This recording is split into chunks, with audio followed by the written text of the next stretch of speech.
राम राम। ओम नमः शिवाय।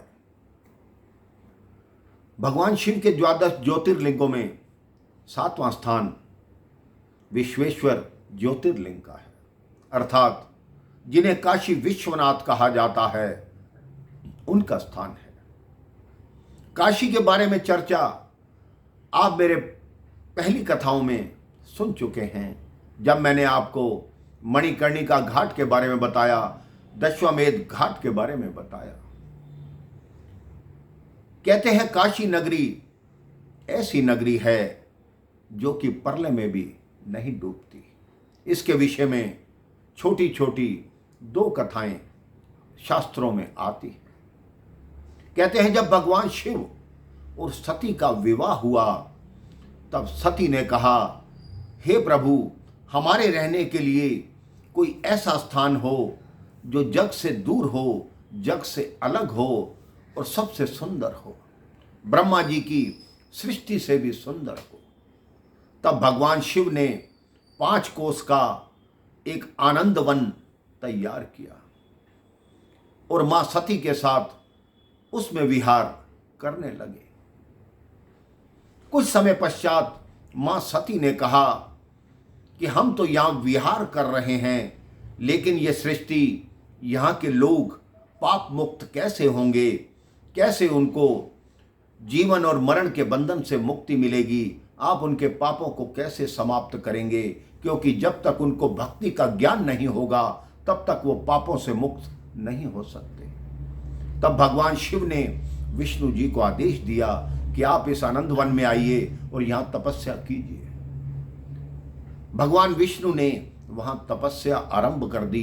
कई हजार वर्षों तक तपस्या करने के पश्चात उनके शरीर में से पसीने के रूप में दूध की धाराएं बहने लगी और वो धाराएं इतनी प्रबल और इतनी तीव्र हो गई कि वो 5 कोस का टुकड़ा उस पर तैरने लगा और धीरे धीरे आकाश तक पहुंचने लगा। तब भगवान विष्णु ने भगवान शिव को याद किया। भगवान शिव ने वो 5 कोस का टुकड़ा अपने त्रिशूल पे धारण कर लिया। कहते हैं उसी 5 कोस के टुकड़े पर भगवान विष्णु की नाभि से कमल प्रकट हुआ, जिससे ब्रह्मा प्रकट हुए, जिससे सृष्टि की स्थापना शुरू हुई। कहते हर सुबह उठकर ब्रह्मा जी नई सृष्टि की स्थापना करते हैं।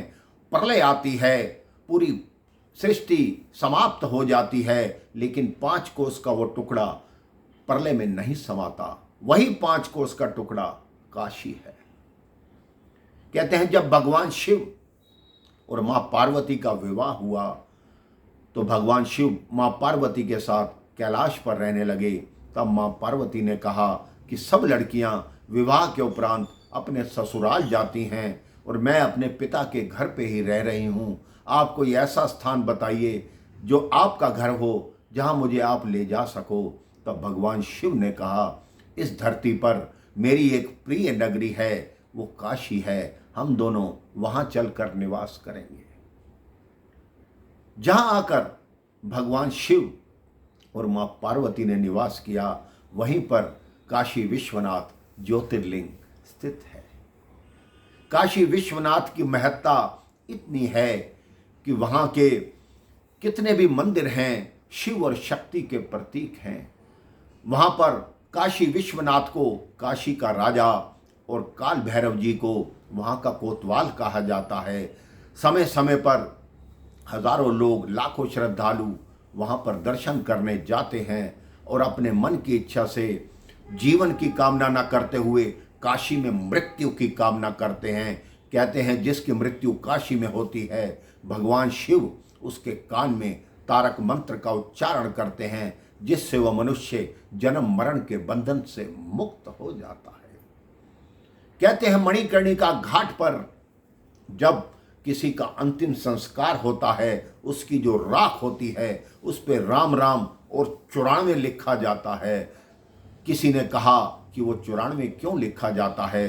तब वहाँ के लोगों ने बताया कि 100 कलाएं भगवान ने इंसान में दी, लेकिन 6 अपने पास रखी। वो 6 कलाएं थी हानि लाभ, जीवन मरण और यश अपयश। इसीलिए जो 94 कलाएं हैं वो इंसान के पास हैं, इसलिए 94 लिखा जाता है, और 6 कलाएं भगवान ने अपने पास रखी। अगर वो 6 कलाएं भी वो मानव को दे देता तो मानव अपने आप को भगवान समझने लगता। आप अपने मन में काशी जाने का विचार अवश्य कीजिए, जाकर काशी विश्वनाथ के दर्शन कीजिए। देखिए आपका जीवन कितना सुंदर और कितना खुशहाल बनेगा।